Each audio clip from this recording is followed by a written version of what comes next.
Hey, and welcome to the Systems Boutique podcast. I'm Dr. Ramona H. Lawrence.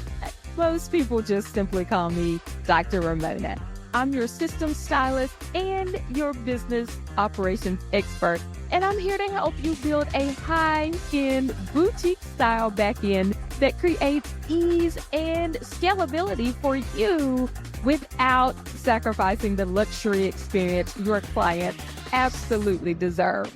So if you're a speaker, a coach, a consultant, a course creator, or author who's ready to stop the overwhelm, ditch the tech confusion, and finally streamline your systems and operations, you are in the right place. Each week, I'll bring you actionable strategies, expert insights, and behind-the-scenes business systems and operations insights to help you scale with ease, efficiency, and absolute excellence. So grab your notebook, your favorite cup of coffee or tea, and let's get to work. Welcome to the Systems Boutique, where systems meet style.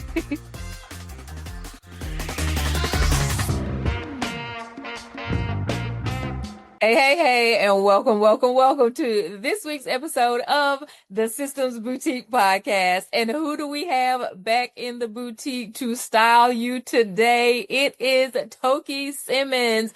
If you remember, we had this series with Toki before, and she was dropping the financial gems. So at the end of this year, we are bringing her back so that she can tell us some things that we need to go into 2026 and thrive with our business finances. And so, Toki, welcome back. Hey, glad to be back.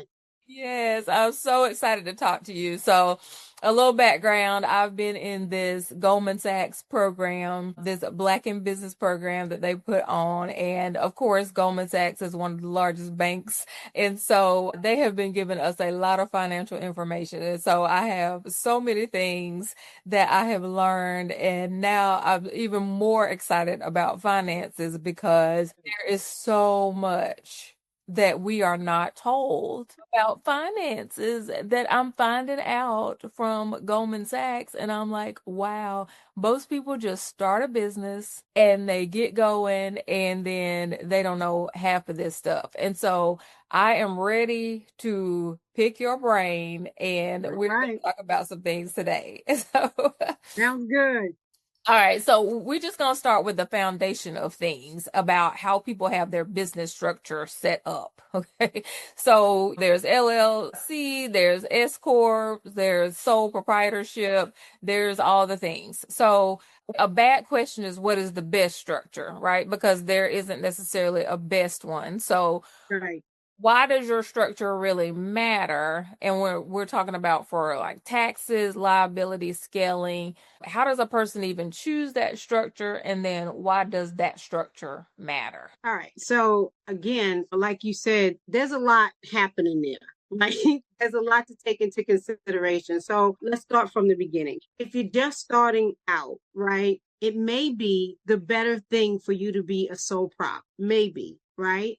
So you're just starting out, you're just getting your feet wet, you are a sole proprietor, and then you recognize, now hear this because I want you to watch how this goes, right? So then you recognize that, oh, this is more than a hobby, so I need to take this into consideration, how to now structure it, because a lot of people think that you start a business and you automatically choose to become an LLC. That may or may not be the case, right? So becoming an LLC, after you determine that this is no longer a hobby, you're actually able to generate some income, people are actually interested, and then you say, okay, let me think about the next type of business structure. And you think, okay, an LLC. So the LLC, of course, is that limited liability, whereas if they sue the company, they're not coming after you personally.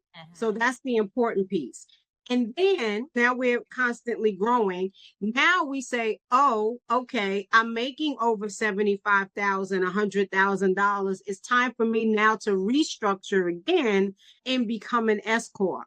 So there's different levels and different tiers to how you may structure a business. We're not starting out the gate like the internet gurus will tell you, just become an LLC or just get your S-Corp. First of all, an S-Corp is an election, and the election has to be accepted. Second of all, there are some responsibilities and requirements for an S-Corp, and you can't just become an S-Corp and you're making $20,000. Sure, for a lot of people, we get excited about, oh, I'm making 20,000. I've never made this kind of money before. And we get excited about it and we say, let's become an S Corp. Well, what happens when you become an S Corp is now you're required to be on payroll. So now we have payroll taxes. And there are things there that all of this has to do with math. It has to do with not just the type of business that you're setting up, but it's a mathematical strategy. So again, the tiers, if you're watching how I'm saying sole proprietorship, LLC, that is a responsible ladder. And with me saying that, recognize that the selection that you choose is not just where it's at. So as you grow, you'll continue to look at, and people don't talk about this. They don't say, well, you need to revisit what your structure is. You never hear that. You always hear become this, become that. They never tell you why. They never tell you what requirements are happening in the background. But you have to constantly, at least once a year, look at what your structure is. And in me saying that, make sure that you have a business attorney and a tax accountant that can help you make these decisions. So I hope I'm answering your question. Yeah, so you just blew some people's mind in the first 5 minutes of the podcast. So let's go back, because that was so much to absorb and to think about, such good information. And so let's start back with even what these things are. So when we talk about that first level, sole proprietorship, right? Who would think about being a sole proprietorship? What is the difference between that and an LLC? What is a sole proprietorship? Because most people say, go get your LLC, and they just skip right over that piece.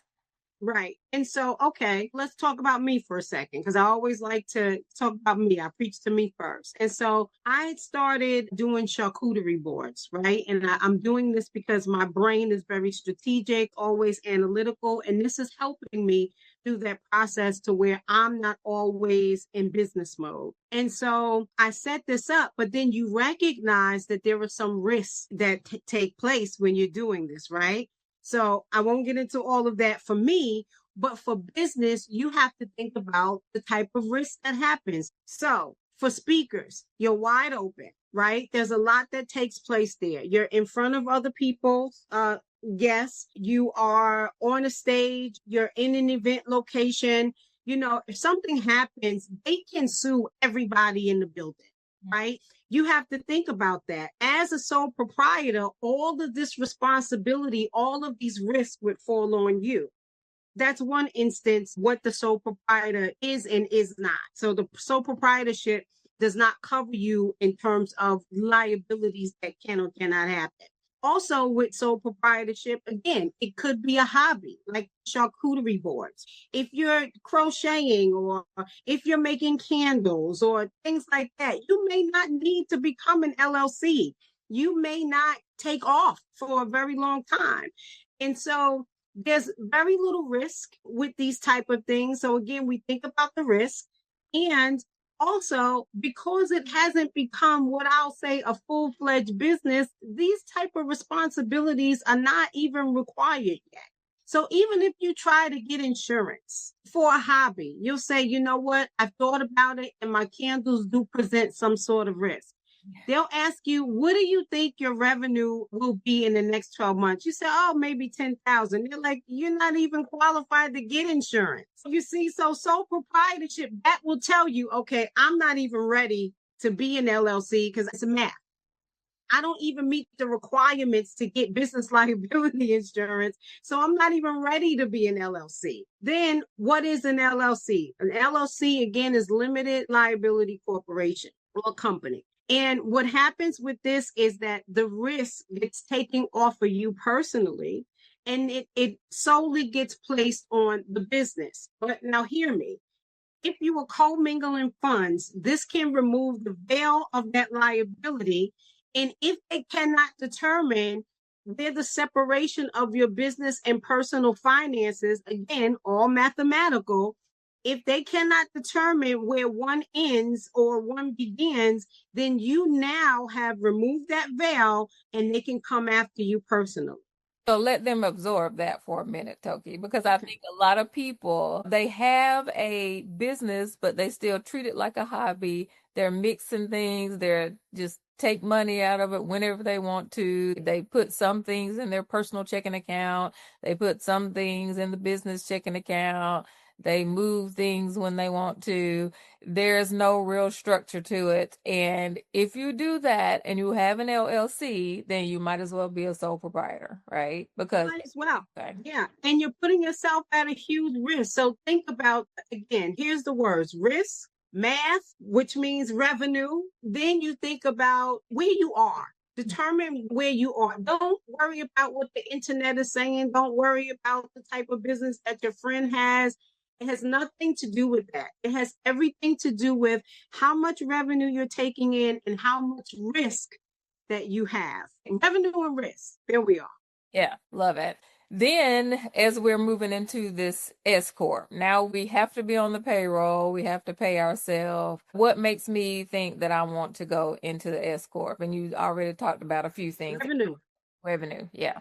Revenue. So now you have recurring revenue. Now you are stable. You have a business that is in demand. People want you. And I always benchmark it at around 75,000 to 100,000 a year, because now you can have these different tax breaks, right? And I'm not a tax accountant, so we're not even going to go there, right? I don't want to be held responsible because I understand my risk. Yeah. And so now you have to look at, okay, so now I'm making this kind of money. And so now how can I then save more, meaning pay the IRS less? And how can I keep more? Same thing, right? Paying them less, but paying me more. And how you can do that is now you can elect to become an S-Corp. When you do that, the election has a couple of requirements, and you can check that off. If you meet those things, then you present the election to the government and they say yay or nay. Now, once you do that, it's hard to undo it. Can it be undone? Sure. But it's hard to undo it. And think about that, because sometimes, we go up and down in business. And I don't want you to think that in the next year, if you're down from 100,000, you need to immediately change that election.